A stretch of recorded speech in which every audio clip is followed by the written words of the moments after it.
céu, santificado seja o vosso nome. Venha a nós o vosso reino, seja feita a vossa vontade, assim na terra como no céu, assim na terra como no céu. O pão nosso de cada dia dai-nos hoje, ó Senhor. Perdoai as nossas dívidas, assim como perdoamos aos nossos devedores. Não deixeis cair em tentação, mas livrai-nos de todo mal. Não deixeis cair em tentação, mas livrai-nos de todo mal.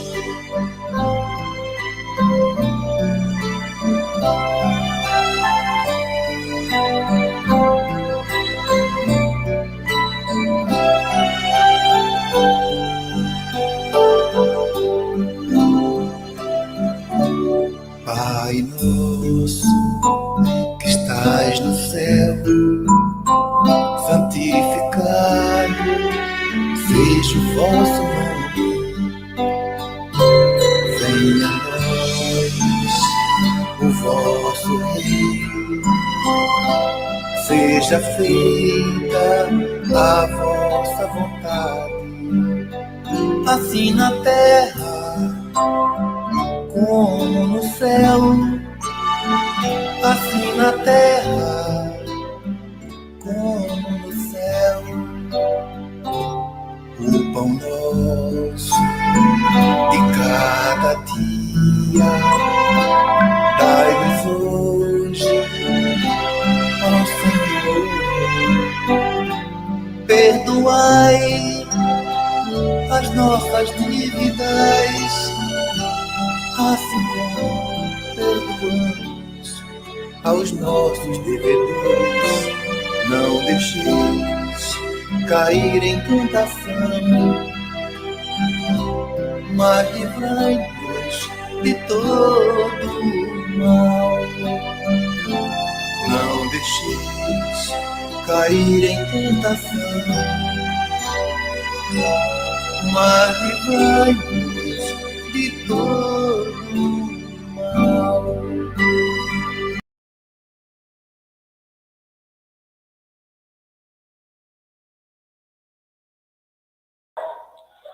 Olá, meus irmãos, boa noite, como estamos? Espero que esteja todo mundo bem, todo mundo em paz. Bem-vindos, muito bem-vindos a mais um Compromisso com Jesus. Hoje, dia 4 de julho de 2021.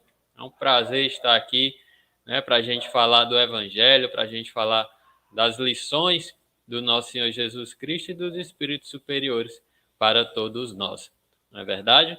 Então, hoje, gente, o nosso tema é combater o bom combate. Combater o bom combate. Vamos ver, vamos entender como que é, o bom combate, o que o Paulo quis dizer com o bom combate. Vamos também desdobrar aí as explicações do nosso benfeitor Emmanuel acerca desse bom combate, das experiências do Paulo que refletem nas nossas experiências diárias, tá? Então, vamos ver a diferença do combate e do bom combate que o Paulo falou, tá? Então, para início de conversa, sempre bom a gente ler um trechinho do Evangelho segundo o Espiritismo e fazer a nossa prece inicial. Após isso, nós faremos nossa reflexão da noite e lá no final nós responderemos as perguntas que vão chegando, tá bom? Então, feito o nosso cronograma, vamos ler aí o nosso Evangelho segundo o Espiritismo e fazer a nossa prece. Então, eu queria que quem tiver com o Evangelho aí em mãos, coloque no capítulo 13 do Evangelho segundo o Espiritismo. O capítulo é: Não saiba a vossa mão esquerda o que dê a vossa mão direita. Lá no primeiro item, fazer o bem sem ostentação. Então, passagem do nosso Senhor Jesus Cristo está lá em Mateus, tá? Capítulo 6, versículo de 1 a 4. Abre aspas. Tende cuidado em não praticar as boas obras diante dos homens, para serem vistas, pois, do contrário, não recebereis recompensa de vosso Pai que estás no céu. Assim, quando derdes esmolas, não façais tocar a trombeta diante de vós, como fazem os hipócritas nas sinagogas e nas ruas, para serem louvados pelos homens. Digo-vos em verdade que eles já receberam sua recompensa. Quando derdes esmola, não saiba a vossa mão esquerda o que faz a vossa mão direita, a fim de que a esmola que fique em segredo, e vosso Pai, que vê o que se passa em segredo, vos recompensará. Então, essa passagem do nosso Senhor Jesus Cristo nos mostra a importância da gente fazer, né, a caridade sem a chamada ostentação. Não tem problema a gente fazer caridade e outra pessoa ver. Não tem problema. Agora, o que é importante é o que vem no nosso coração. Porque a gente não pode fazer a caridade com o intuito de outra pessoa ver. Não, isso é que não pode, tá bom? Então, ficou claro aí, né? Vamos procurar fazer a caridade do coração, a caridade assim, sem segundas intenções, com intenção de realmente ajudar o próximo, que é isso que conta para o nosso Pai, tá? Então, meus irmãos, lido o nosso trechinho, né, semanal do Evangelho segundo o Espiritismo, vamos elevar o nosso pensamento a nosso Senhor Jesus Cristo, à espiritualidade maior, à espiritualidade benfeitora, a nossos irmãos que tanto nos amparam, que tanto nos amam, que tanto nos sustentam nas provas da vida. Vamos agradecer. Muito obrigado a todos os benfeitores espirituais. Muito obrigado ao nosso Senhor Jesus Cristo, a Deus nosso Pai, por esse imenso amor que se derrama sobre nós. Muito obrigado por esse cuidado, por essa direção, esse direcionamento que eles dão às nossas vidas. Agradecemos porque sem isso nós estaríamos completamente perdidos. Muito obrigado por essa nova semana que se inicia. Louvamos-te, Pai, por todo o amor, por toda a tua glória que se derrama sobre nós. Muitas vezes a gente nem percebe, mas em cada respirar já é um pouquinho da tua glória sobre nós. Que os amigos, os benfeitores espirituais nos abençoem nesta noite para que a gente possa estudar, para que a gente possa aprender e, acima de tudo, que a gente coloque em prática em nossas vidas, começando desde já.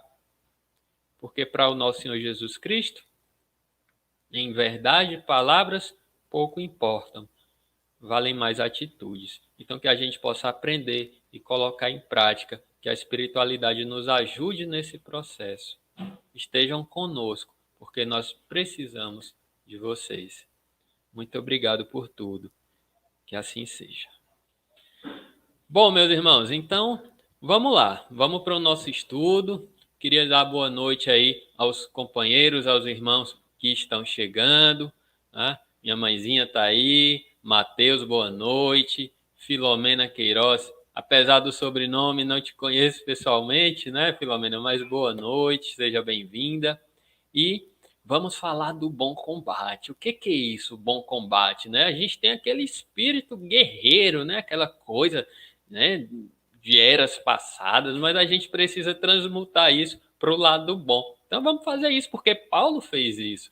Paulo é um espírito extremamente forte, está lá né, na Bíblia, extremamente forte, que começou a sua vida, a sua encarnação de uma forma guerreira, com energia, só começou voltando essa energia para o local errado. E aí ele passa por um processo muito grande e Jesus, com todo amor, com toda serenidade, com toda sabedoria, direciona essa energia, essa força de Paulo para o caminho certo, para o bom combate. E é isso que nós vamos estudar hoje.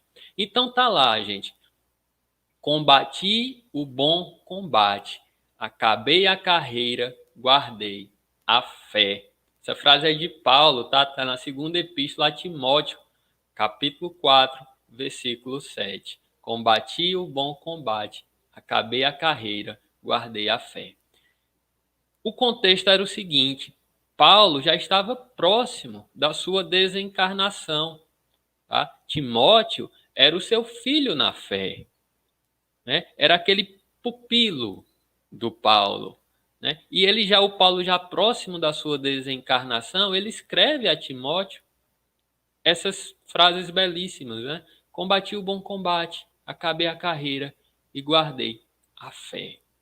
E aí a gente vai desdobrar acerca disso, começando já com a ideia de que as cartas de Paulo aos Coríntios, né, Timóteo, todas as cartas de Paulo, elas não são teoria, elas são relatos da sua própria existência, tá? É importante a gente já começar com essa ideia em mente. Não são teorias, né? Não é uma coisa que o Paulo falou que a gente deve fazer e que ele mesmo não faz. Não é isso. Ele aplicava tudo aquilo que ele falava. São relatos dele próprio, tá? E aí, como é que a gente trava o combate, né? Porque quando a gente fala em combate, a gente pensa em luta, a gente pensa em guerra, né? Então, como é que a gente trava um combate sem a gente se perder naquele combate improdutivo? Naqueles combates que nós já viemos batalhando, combatendo ao longo dos séculos. Aqueles combates que prejudicam, aqueles combates que não edificam, que não agregam, que não transformam. Né? Nós viemos ao longo das inúmeras reencarnações e na presente reencarnação neste tipo de combate, que é o combate que não agrega. Né? Nós temos uma diferença entre o combate e o bom combate. Infelizmente, nós ainda estamos voltados para o combate. Jesus, naquela passagem que ele fala assim, eu não vim trazer a paz, eu vim trazer a espada. É o símbolo do bom combate. Muita gente interpreta isso falsamente. Eu vim trazer a espada como um símbolo de guerra no mau combate. Mas não é isso.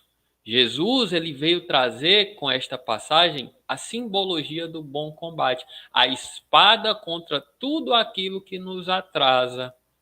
Para quem tiver dúvidas, curiosidades acerca da interpretação do Espiritismo desta passagem, está lá no capítulo 23 do Evangelho segundo o Espiritismo.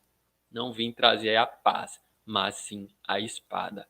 E já dizia um velho sábio cristão, enquanto nós não estamos em guerra conosco, nós estaremos em guerra com os outros.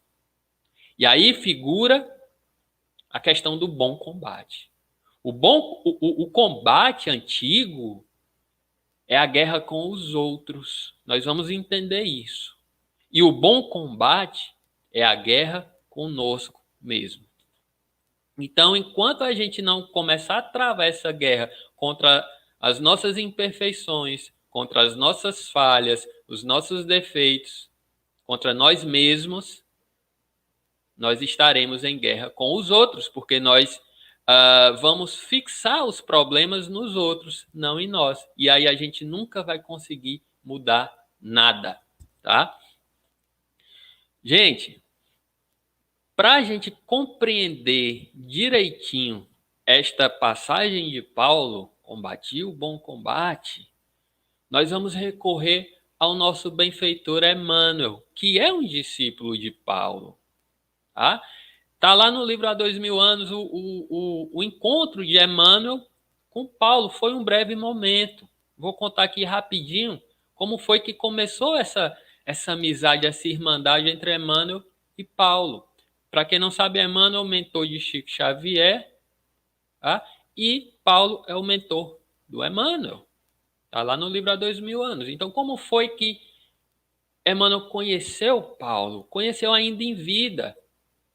Emmanuel era um senador, era o Públio Lentulus, estava numa carruagem lá nas vias romanas, e aí os cavalos dispararam.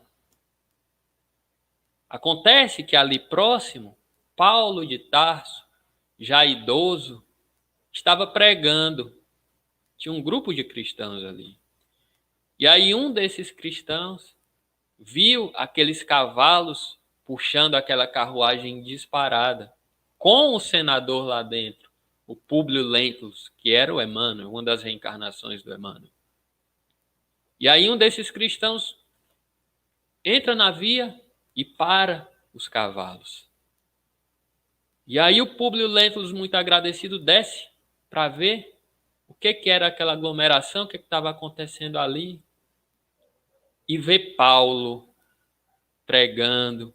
Paulo, já em sua sabedoria, já um idoso, mais de 30 anos aí no serviço apostólico do Cristo, identificou exatamente no olhar de Emmanuel o que ele carregava na sua alma. Que era uma alma sofrida até aquele momento. Era uma alma com poder. Era uma alma que tinha travado a vida toda o combate, mas não o bom combate. Uma alma que tinha perdido sua noiva, sua esposa. Uma alma que passou por muitas lutas, muitos sofrimentos, que em bem verdade ele mesmo causou. E o Paulo de Tarso, ao ver Públio Lentulus, identifica aquilo. E a partir dali começa uma relação muito bonita entre Paulo de Tarso e Emmanuel. E aí nós sabemos que lá no mundo espiritual nós temos grupos de estudo.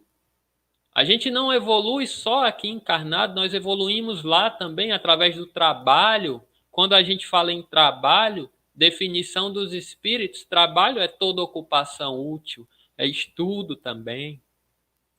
Trabalho remunerado não é... Isso é só para a gente aqui da Terra. Lá no plano espiritual, o trabalho é o serviço ao próximo. E é o estudo também, o autoaprimoramento. Então, Emmanuel, com certeza, é um dos coordenadores dos grupos de estudo aí acerca da vida e obra do Paulo de Tarso.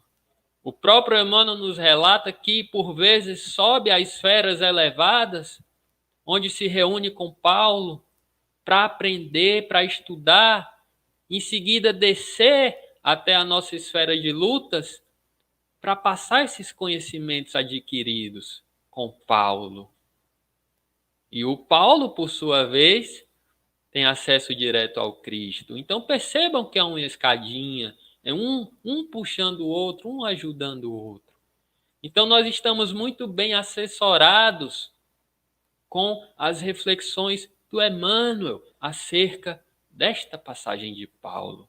E aí eu recorro lá ao livro Palavras de Vida Eterna, o item 148, a lição 148, no bom combate. Mais uma vez, combati o bom combate, acabei a carreira, guardei a fé. E aí Emmanuel começa, nas lides da evolução, a combate e bom combate. São distintos, tá? Combate e bom combate. Ele continua, no combate, visamos aos inimigos externos, brandimos armas, inventamos ardis, usamos a astúcia, criamos estratégias e, por vezes, saboreamos a derrota dos nossos adversários. Entre alegrias falsas, ignoramos que estando dilapidando a nós mesmos. Esse é o combate. E aí ele prossegue: no bom combate, dispomos-nos a lutar contra nós próprios, assentando baterias de vigilância em oposição aos sentimentos e qualidades inferiores que nos deprimem a alma. Ciúme, ganância, inveja, poder, tudo isso aí. E aí ele prossegue: o combate chumba-nos o coração à crosta da terra, em aflitivos processos de reajuste na lei de causa e efeito. Nós vamos explicar isso hoje. Ele prossegue: o bom combate, por sua vez, liberta-nos o espírito para a ascensão a planos superiores. Paulo de Tarso, escrevendo a Timóteo nos últimos dias de sua experiência terrestre, forneceu-nos preciosa definição nesse sentido. Ele que andar em combate até o encontro pessoal com Cristo, passou a viver no bom combate, desde a hora da entrevista com o Mestre. Até o caminho de Damasco estivera em função de louros mundanos, ávido de dominações transitórias, mas desde o instante em que Ananias o recolheu, enceguecido e transtornado, entrou em subalternidade dolorosa, incompreendido, desprezado, apedrejado, perseguido, encarcerado várias vezes, abatido e doente, jamais deixou de servir a causa do bem, que abraçara com Jesus, olvidando males e achaques, constrangimentos e insultos.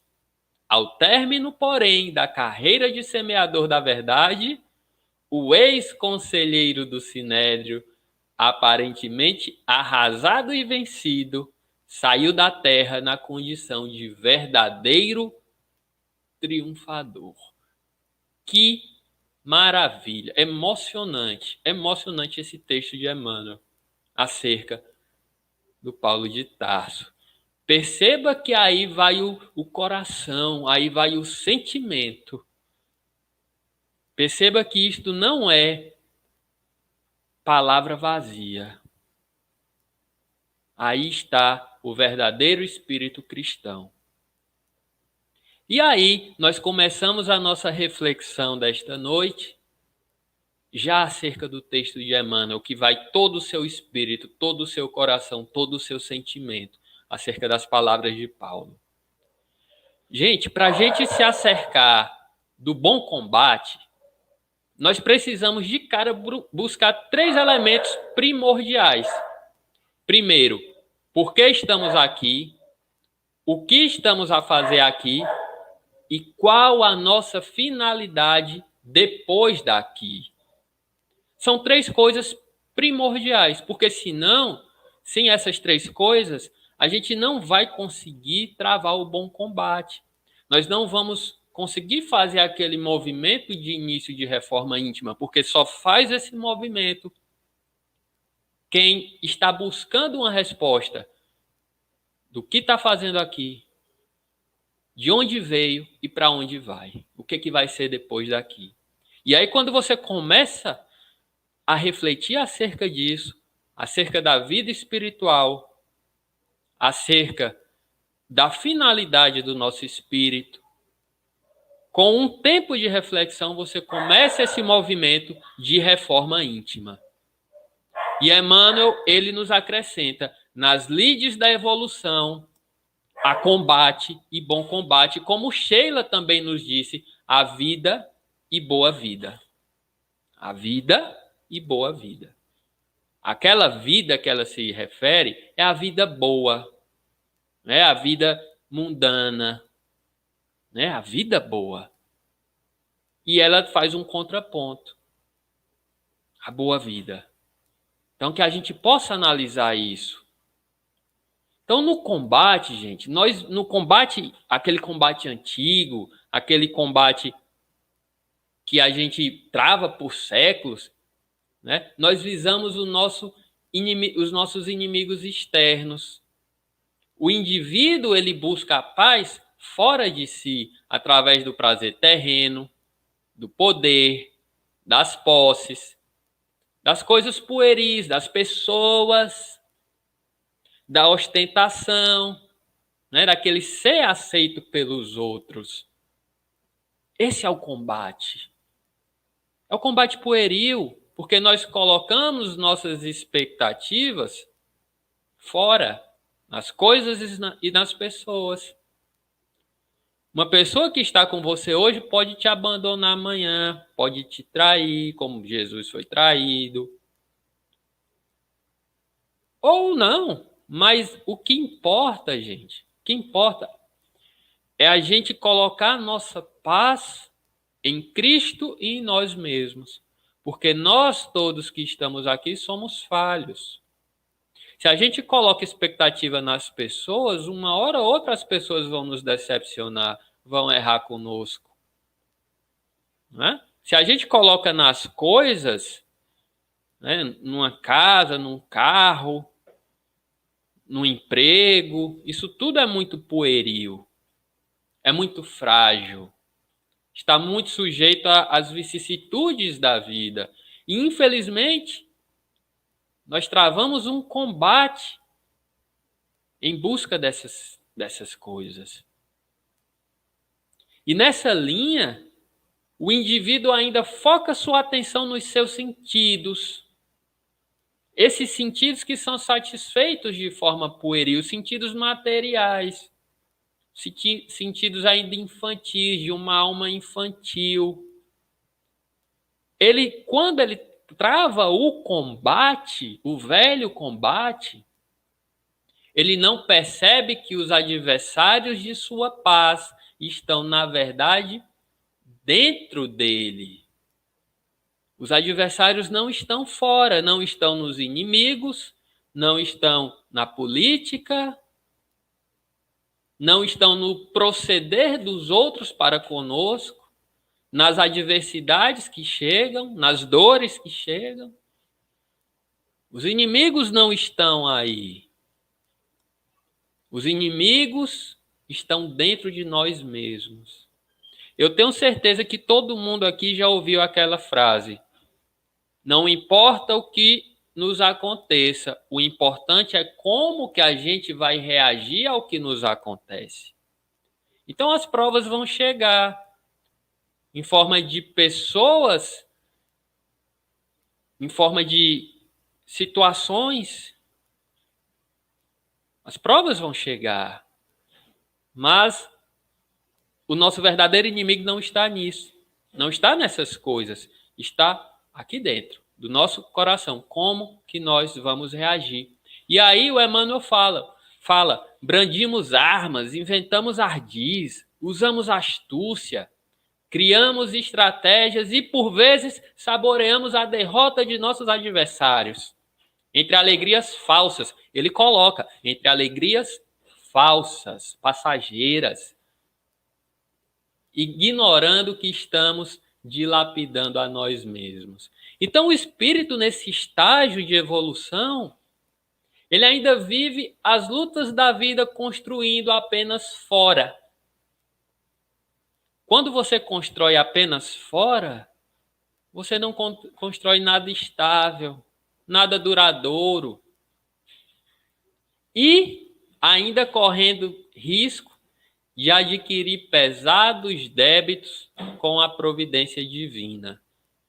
Porque a partir do momento em que você passa a construir somente fora de si, a sua atenção só está voltada para o que está fora, você começa a passar por cima das pessoas, você começa a querer o poder de todo custo, a todo custo.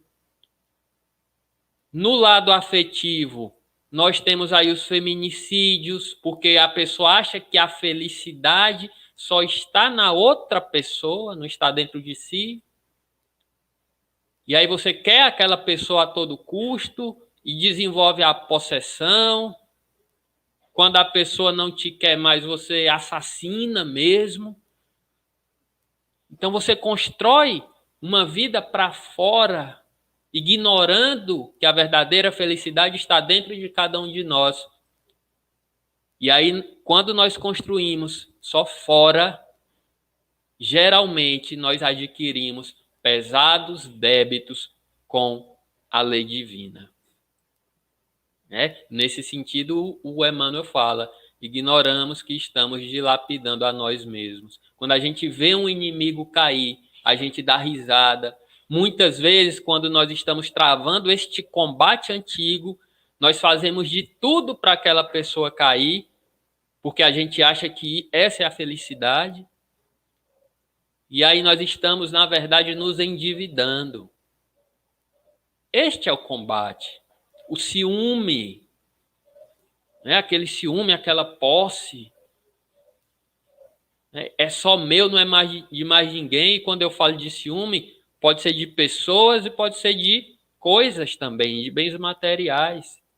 Nós temos diversos exemplos de espíritos desencarnados que não aceitam a desencarnação porque trabalharam a vida toda, construíram um patrimônio, lutando o combate, construíram fora, fizeram riqueza fora, e aí vem a morte, e a gente sabe que ninguém leva nada daqui, só o que a gente adquiriu de qualidade e defeito, mas de coisas materiais ninguém leva nada. E aí esse espírito, quando chega lá no plano espiritual, que vê seus bens repartidos, que vê que ele mesmo não tem mais acesso àquela riqueza, ele fica louco, porque ele só trabalhou fora. E aí tem que vir várias outras reencarnações trabalhando este lado da riqueza. Vai vir como alguém humilde, como alguém materialmente humilde, como alguém pobre, para aprender a trabalhar a humildade de espírito. Vai vir como alguém que passa perrengues na vida material para aprender que a verdadeira vida é a espiritual. Então nós temos essas questões. Percebam o quanto o velho combate é pernicioso, o quanto ele é prejudicial, não edifica em nada e nos faz adquirir pesados débitos com a lei divina. Agora o Emmanuel vai falar do bom combate. E ele diz assim, agora vem a parte boa. No bom combate, dispomos-nos a lutar contra nós próprios.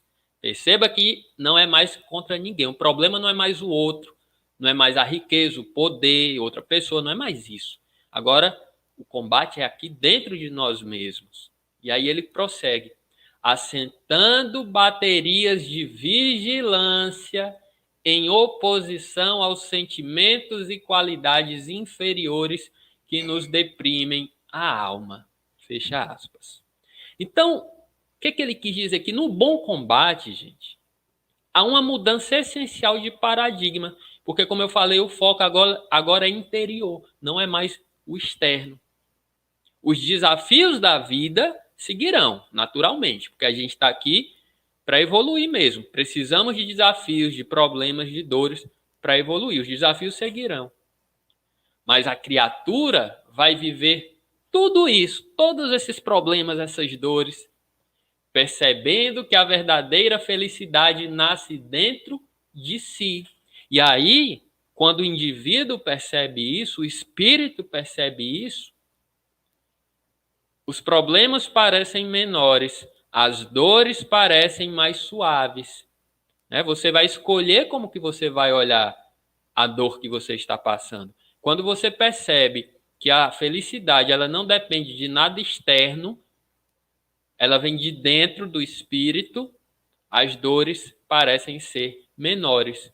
O espírito vai perceber que essa verdadeira felicidade tem origem nos seus sentimentos, nos seus pensamentos, assim como a infelicidade.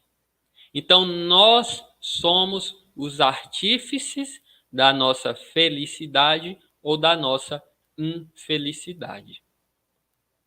Tudo nasce dentro de nós mesmos. Agora, nós temos que focar a nossa atenção nessa questão. Porque se nós estamos infelizes, nós temos que parar de prestar atenção nas circunstâncias ao nosso redor, achando que nós estamos infelizes pela desencarnação de um parente, pelo abandono de um ser amado, por um revés financeiro, pela política. Nós achamos que estamos infelizes por isso tudo, mas na verdade nós estamos infelizes pela forma como nós reagimos a isso tudo. Então, tão logo o indivíduo desperta para isso, o seu mundo íntimo passa a ser uma zona de batalha. A zona de batalha deixa de ser exterior, deixa de ser o inimigo, deixa de ser a política, deixa de ser tudo isso. A zona de batalha passa a ser o seu campo interior. É quando vem um pensamento errado, um pensamento maldoso em sua cabeça, um instinto ainda animalesco, você lutar para que aquilo não lhe domine. Você substituir um pensamento ruim por um pensamento bom. Né? A gente vai travando essa guerra dentro de nós mesmos. Nós estamos nesse estágio, nós estamos aqui encarnados num planeta de prova e expiação, porque nós estamos nesse estágio de guerra entre luz e sombras. Não a guerra externa, o bonzinho contra o mal, não, mas a guerra interna. Aquela guerra travada em nosso próprio espírito. Quando a gente se percebe agressivo, opa, peraí, eu estou agressivo, deixa eu parar aqui. Não é para ser assim, eu não quero mais ser assim. Quando a gente se percebe orgulhoso, opa, eu estou agindo de forma orgulhosa, eu estou com orgulho, eu não quero mais ser assim. Senhor, eu sou orgulhoso, mas eu não gostaria de ser mais, me ajude. Com ciúme, com apego às coisas terrenas, aquele apego prejudicial. Então percebam que o bom combate, ele muda totalmente o paradigma, ele muda totalmente a nossa visão. E foi isso que aconteceu com Paulo. Quando era Saulo, ele travava o combate antigo. Saulo, ele tinha tudo, materialmente falando, mas ele não estava satisfeito, ele não era feliz, porque ele edificou tudo fora. E aí quando Jesus aparece para ele no caminho de Damasco, que ele cai da sua montaria, aquilo tudo é muito simbólico, nós vamos falar disso daqui a pouco, ele começa a perceber o que realmente importa. Não é o exterior, e sim o interior. Gente, tem uma frase de Emmanuel, tá nessa lição também, que eu acho muito válida para a gente levar para o resto de nossas reencarnações. Abre aspas. O combate chumba-nos o coração na crosta da terra, em aflitivos processos de reajuste, na lei de causa e efeito. O bom combate, por sua vez, liberta-nos o espírito para a ascensão aos planos superiores. Então, quando a gente está travando o combate antigo, a gente só causa problema. Quando a gente começa a travar o bom combate, nós estamos acendendo o nosso espírito. Isso é muito lindo, isso é para a gente levar para o resto da vida. E nesse sentido, nós colocamos a vida de Saulo / Paulo, porque, como eu falei, o Saulo, ele travou aquele combate a sua vida inteira, sua vida de Saulo, antes do encontro com Jesus. Ele travou o combate fora dele. Saulo era um jovem influente, inteligentíssimo, conselheiro do Sinédrio, guerreiro, muito bem visto pela sociedade. Ele tinha tudo que um ser encarnado queria ter naquele momento. Riqueza, mas ele não tinha felicidade. Ele não era feliz.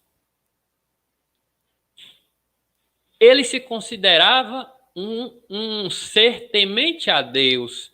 Ele se considerava uma pessoa que seguia as leis de Deus, mas ainda aquelas leis antigas, aquelas leis mosaicas, em que a gente tinha que apedrejar as pessoas. E nesse contexto, o Saulo foi responsável, sim, por muitas mortes. Então, quando Jesus aparece para Saulo e ele cai daquela montaria, daquele camelo, daquele dromedário, alguns dizem que cavalo, que burro, mas enfim, quando ele cai daquela montaria, aquilo tudo é muito simbólico. Aquilo não significa, não representa só a queda de Paulo, que era o Saulo antes, né? A queda do Saulo da montaria. Não é só isso. Significa a queda de todo aquele castelo de areia que ele construiu. Ruiu, caiu. E a cegueira que veio após a queda, após a visão do nosso Senhor Jesus Cristo, aquela cegueira que se manifesta por 3 dias em Saulo, era uma forma de Jesus dizer a ele: Saulo, você está cego. É preciso enxergar dentro. Você está cego no sentido de que você não consegue perceber qual é a verdadeira luta que o Espírito deve travar. Paulo como Saulo, vivendo como Saulo, estava cego por toda a vida. E aí quando Jesus aparece, que ele cai da montaria, que ele fica cego por 3 dias dos seus olhos carnais, é que aí verdadeiramente o Saulo começa a enxergar. Começa a enxergar. E aí ele vira Paulo, o Paulo que nós conhecemos, o apóstolo amado. E aí é importante, né, a gente colocar a lei da reencarnação. Por que tantos espíritos nascem cegos? Com certeza, né, assim, cada caso é um caso, mas muitas das situações, das respostas estão aí, na mesma situação do Saulo, em que veio, o espírito pode vir cego, para aprender a olhar para dentro de si mesmo. Porque já passou milênios em várias reencarnações olhando para fora, buscando o que não importava. E aí vem cego como uma bênção de Deus, ao contrário do que muitos pensam. Não um castigo, mas uma bênção para aprender a olhar para dentro de si mesmo. Tá? E aí, o Emmanuel continua. Ao término, porém, da carreira de semeador da verdade, o ex-conselheiro do Sinédrio, aparentemente arrasado e vencido, saiu da terra na condição de verdadeiro triunfador. Ou seja, tudo aquilo, gente, que nós pensamos aqui como encarnados, né? Aquela questão de riqueza, de poder, de honra da família, né? De glória de si mesmo, tudo isso que nós enxergamos como triunfo, na verdade pode ser uma queda muito grande. O orgulho é uma queda. Paulo desencarnou aos olhos do mundo, arrasado e vencido, pobre, sem um tostão, sem nada de bem material. Aos olhos do mundo ele estava vencido, mas em verdade ele saiu da terra como um vencedor, porque o que realmente importa é o que está dentro do nosso espírito. Tá? Então, meus irmãos, eu espero de verdade que a gente trave, a partir de agora, uma guerra interior. Uma guerra contra nós mesmos, em que não é preciso derramar sangue, não é preciso derrubar ninguém.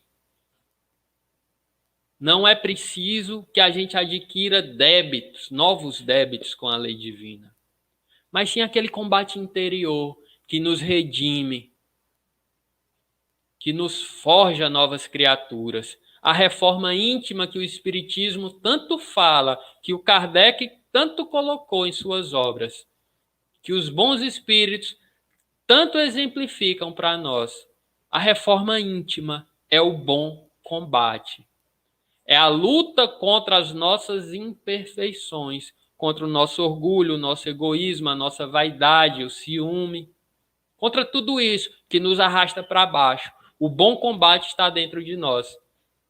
Se você tem força para subir na vida, para estudar, para trabalhar, para criar seus filhos, tenha essa força também para aplicar esse movimento de reforma íntima para o seu espírito. Porque a partir do momento que a gente começa a fazer isso, tudo se transforma. Não fora, mas dentro. As problemáticas continuam vindo, continuam chegando. Mas a maneira com que a gente encara essas problemáticas é totalmente diferente. É aquela casa que o nosso Senhor Jesus Cristo falou, edificada sob a rocha, que vem ventos, correm rios, tempestades, e não derrubam aquela casa. Então vamos edificar a nossa casa, o nosso espírito, sob a rocha, através do bom combate. Meus irmãos, vamos agora para as nossas perguntas. Já temos perguntas aí no ar. Eu queria colocar um comentário aqui. Sânia, minha mãezinha, colocou aqui: combati o bom combate, nossos sentimentos interiores. Aí sim, nossas dores advêm das nossas próprias dores. A nossa própria zona de batalha. Deus tenha piedade de todos nós. E Ele tem, minha mãe, Ele tem piedade sim. Por isso que nós estamos aqui, combatendo o bom combate. Gente, nas nossas perguntas, a primeira pergunta, muito importante, muito interessante, tá? É do Hugo Abreu, Afogados, acho que é Afogados da Engazeira, né? Recife, Pernambuco.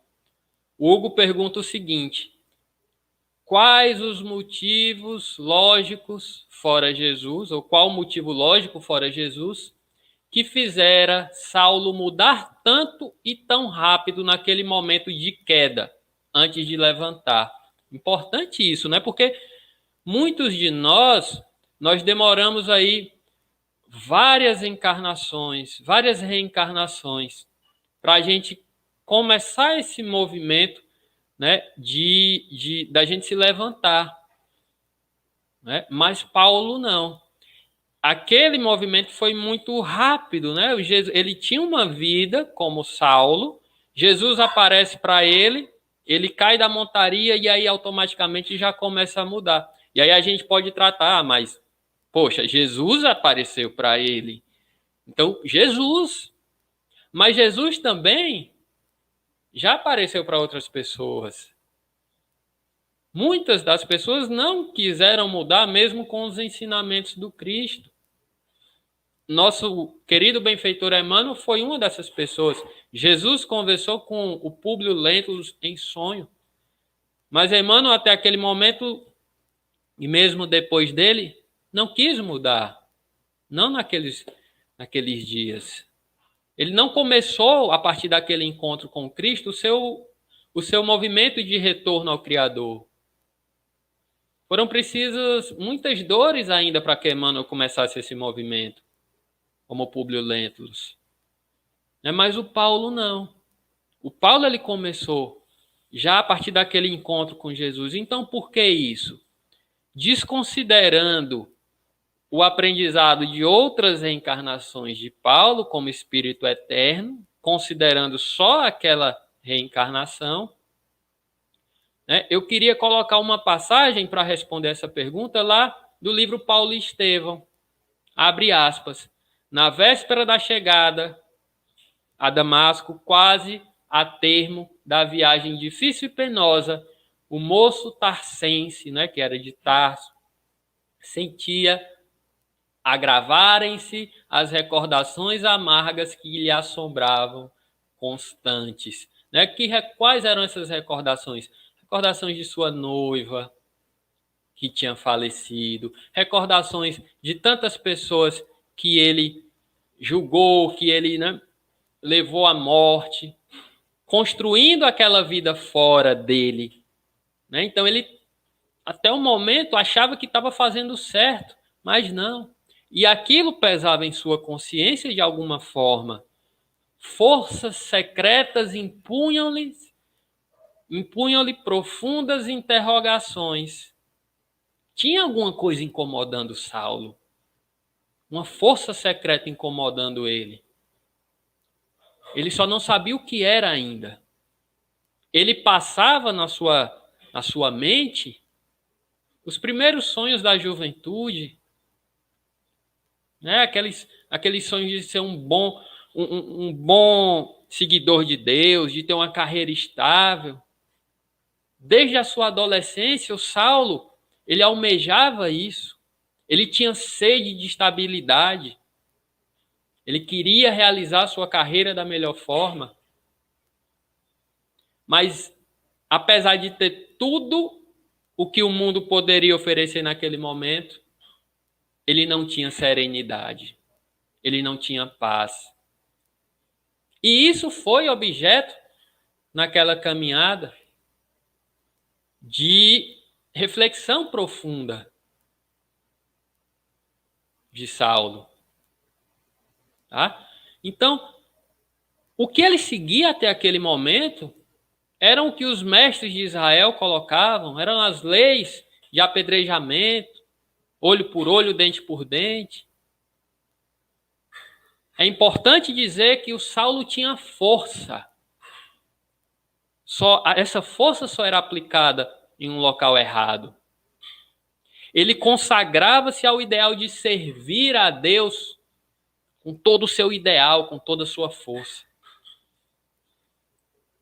Só que era da forma errada.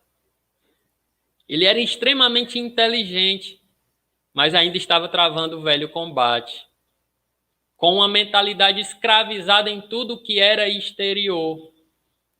E aí ele veio naquela montaria, com toda a sua força, toda a sua inteligência, todo o seu ímpeto,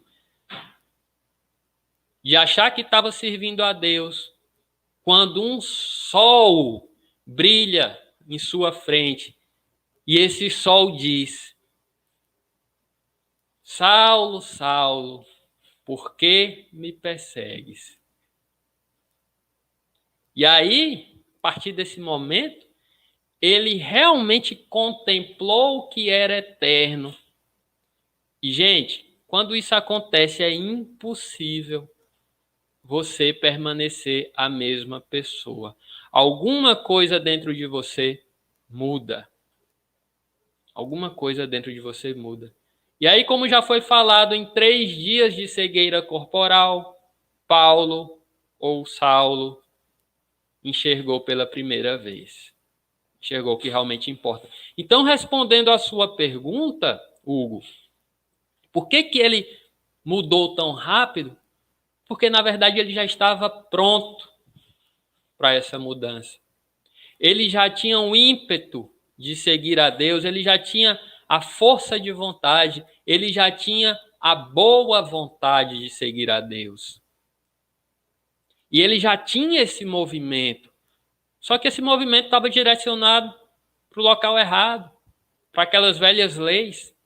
E aí quando Jesus aparece para ele, que ele consegue enxergar a verdadeira vida, ele consegue contemplar o que realmente é eterno, ele já estava pronto para seguir o Mestre. Diferente de nós, que ainda vamos nos forjando através do tempo, ainda vamos desenvolvendo a disciplina, desenvolvendo a força de vontade, a boa vontade, que a gente tanto fala aqui, né? É preciso que se tenha boa vontade para seguir o Cristo. O Paulo já tinha tudo isso, só era direcionado para o local errado. E Jesus sabia disso. E aí, quando Jesus aparece, a direção se torna correta. Queria colocar um comentário aqui de Celoé Pacheco. No momento que enfrentei a UTI, pude sentir o valor do perdão, quando vi diante de mim 3 irmãos desencarnados me dizendo o valor da mudança de rumo. Seguindo Jesus em seus passos, ficaria eu aliviado dos problemas criados até o momento. Daí saí de ver o exterior e voltei-me à mudança interior. Hoje estou seguro e feliz.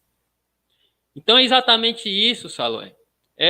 Você foi abençoado a essa mudança que nós temos que fazer. No caso, os seus, né, amigos espirituais apareceram para você quando você estava na UTI, chegaram, se acercaram de ti e colocaram para ti o que realmente importa. Mais ou menos a mesma coisa que aconteceu com Paulo, não é?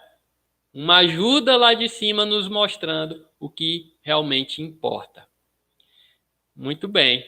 Então, temos outra pergunta. É do Costa Raposo, da Lapa, lá no Rio de Janeiro. Um abraço para o Rio. A pergunta é a seguinte. Na história do cristianismo nascente, Paulo é pedra fundamental. Mas Estevão, muitíssimo superior espiritualmente a Paulo, não teve e não tem, junto aos cristãos de todas as matrizes, todas as religiões, o destaque que Paulo tem. Por quê? Muito boa pergunta. Por que o Estevão não tem o mesmo destaque dentro das matrizes, da matriz cristã, né, de todas as matrizes inseridas no cristianismo? Por que o Estevão não tem tanto destaque como o Paulo? E aí, Costa Raposo, eu queria colocar para você uma resposta simples. É a identidade, a nossa identidade com o Paulo. Porque o Estevão, convenhamos, ele já estava em um nível superior. E de espíritos superiores nós temos muitos. O próprio nosso Senhor Jesus Cristo, nosso guia, modelo, mestre, enviado por Deus. Né? Mas o Paulo não. O Paulo, até aquele momento, quando era Saulo, ainda adquirindo débitos. O Saulo, ainda com muitos defeitos. O Saulo que nós como cristãos, nós nos identificamos. E aí entra aquela passagem que Jesus fala para Paulo, já lá na frente, do processo do vaso. O Estevão já era vaso. E eu indico o livro Paulo e Estevão, para quem não conhece. O Estevão já era vaso, já recebia o maná, o óleo divino. O Paulo precisou passar pelo processo de formação do vaso. O Paulo saiu do barro, passou a ser vaso, na mesma encarnação. Então nós nos identificamos muito com isso.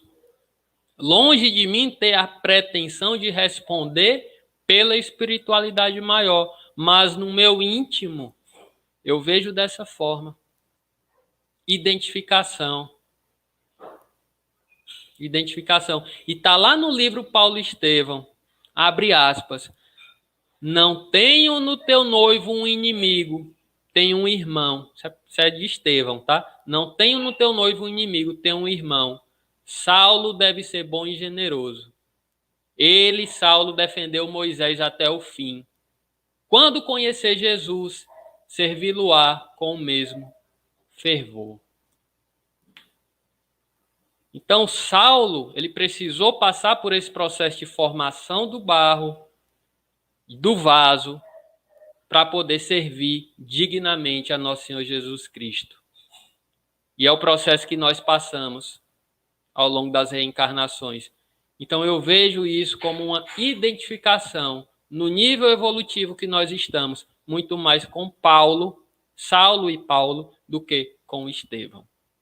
Tá bom, meu querido? Outra pergunta da Patrícia Inácio, de Parnamirim, lá no Rio Grande do Norte. Numa das cartas de Paulo, ela diz, não sei qual ele relata todos os perigos que passou até aquele momento. Ela está dizendo que em alguma das cartas, o Paulo ele relata muitos perigos que passou. E aí ela pergunta, você sabe me dizer algo acerca dessa carta, né? Que carta foi essa? Que ele relata os perigos? Para nossa querida Patrícia, essa carta é a segunda carta aos Coríntios, tá? Capítulo 11, versículo 24 a 31. O contexto dessa carta era o seguinte, ela foi escrita porque os coríntios estavam questionando a autoridade de Paulo. Por quê? Adivinha por quê? Simplesmente porque ele não era bem-sucedido materialmente. Chegavam pessoas lá, na igreja dos Coríntios, e começavam a pregar o cristianismo, mas aquela pregação da boca para fora, pessoas que eram bem-sucedidas, pessoas que cobravam dinheiro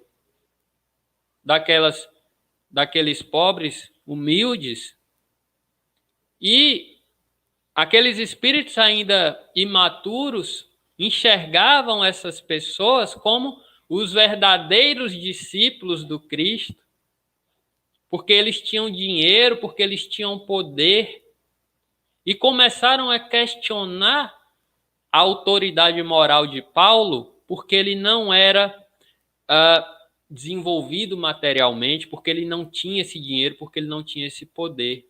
E aí, nesse contexto, Paulo começa a descrever tudo o que ele já passou. Ele faz uma carta para os coríntios. E aí eu vou colocar aqui na carta um pouquinho para vocês verem o quanto de dificuldade que ele passou. Ele falou, eu já recebi dos judeus 5 vezes 40 açoites. Por 3 vezes fui espancado com vara. 1 vez fui apedrejado. 3 vezes sofri naufrágios. Passei 1 noite e 1 dia à deriva no mar profundo. Muitas vezes em viagens, em perigos de rios, em perigos de assaltantes, em perigos dos da minha nação, em perigos dos gentios, em perigos na cidade, em perigos no deserto, em perigos no mar, em perigos entre falsos irmãos, em trabalho e fadiga, muitas vezes em vigília, em fome, em sede, em jejum, muitas vezes em frio e em nudez. Além das coisas de fora, a cada dia me vêm preocupações de todas as igrejas, como a dos coríntios. Então, perceba que o Paulo, ele narra para os coríntios todas as vicissitudes, todas as dificuldades que ele enfrentou, mostrando que ele sim tem autoridade moral. A verdadeira autoridade não é a das posses, não é a da riqueza, não é a do poder material. Essa autoridade, ela é mundana. E aí nós temos, ainda infelizmente, muitos irmãos que se deixam levar por isso. São os falsos profetas, prestam atenção nos falsos profetas.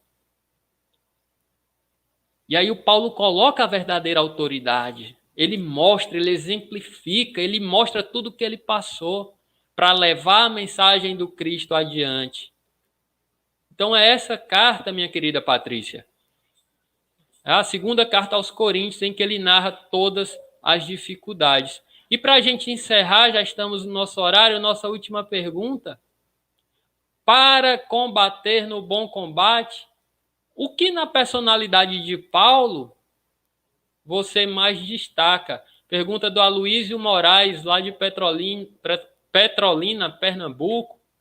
Um abraço aí para Petrolina e Juazeiro da Bahia. Aloysio, longe de mim, né? Querer falar alguma coisa com propriedade nesse sentido, né? Mas na minha humilde visão de uma pessoa com muitos defeitos, na minha visão de alguém que precisa melhorar muito ainda, o que eu mais destaco na personalidade de Paulo é a força e a boa vontade. Algo que o Saulo já tinha, que já veio com ele do berço, só precisava ser bem direcionado.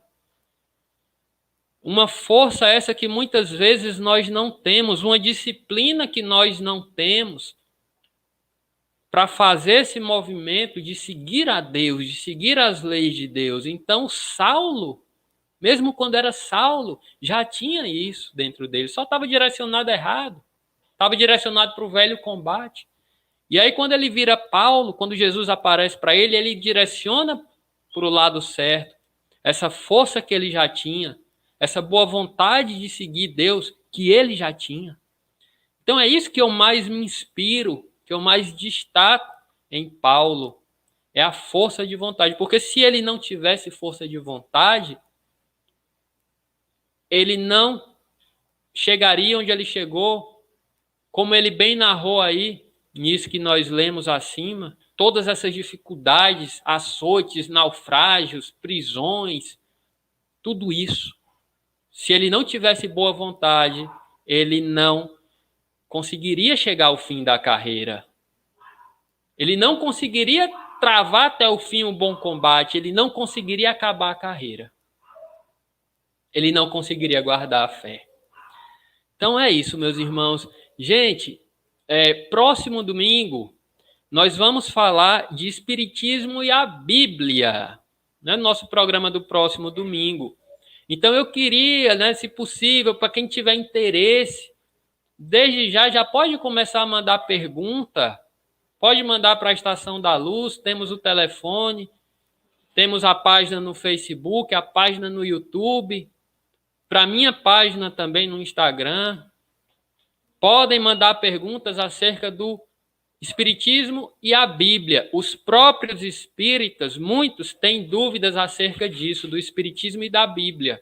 É o que nós trataremos no próximo domingo. A Bíblia é recheada de mediunidade. A Bíblia é recheada de ensinamentos que o Espiritismo veio esclarecer. Não é? Então, já podem mandar perguntas, tá? Já podem mandar, já para o próximo domingo. Então, eu queria agradecer a presença de todos. Muito obrigado, meus irmãos, pelas perguntas, pelas participações, pelas boas vibrações. Espero que a gente tenha conseguido assimilar um pouquinho da lição de Paulo e de Emmanuel. Nós vamos fazer nossa oração e em seguida eu vou chamar o nosso querido Tavares para a divulgação da nossa querida Estação da Luz, tá? Então, gente, vamos elevar o nosso pensamento a Deus, a nosso Senhor Jesus e a espiritualidade. Vamos agradecer por esses momentos gloriosos de ensinamento, esses ensinamentos que vêm direto do Altíssimo para nos esclarecer, para nos conduzir ao bom caminho, ao caminho do bom combate, que nós tanto precisamos adquirir essa consciência deste bom combate. Muito obrigado, Senhor Jesus, por nunca desistir de nós. Muito obrigado por nos agasalhar no teu amor. Obrigado, Deus, por nos agasalhar em tua providência. Obrigado pelas dores que nos assaltam, pelas dificuldades, pelas tribulações que chegam até nós, porque são elas que nos fazem crescer. Obrigado à espiritualidade amiga, nossos benfeitores, nossos anjos guardiões, seres que nos amam profundamente. E nós queremos agradecê-los por todo esse cuidado, esse amparo, esse amor.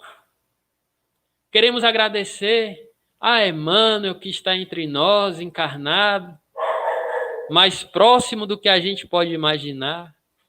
Queremos agradecer a Chico Xavier por uma vida de abnegação em favor do cristianismo. Queremos agradecer a Eurípides Bassanufo, a Sheila, a André Luiz, Clarencio. Queremos agradecer a toda essa pleiade de bons espíritos, Aniceto. Faltam palavras aqui, faltam nomes. A todos os anônimos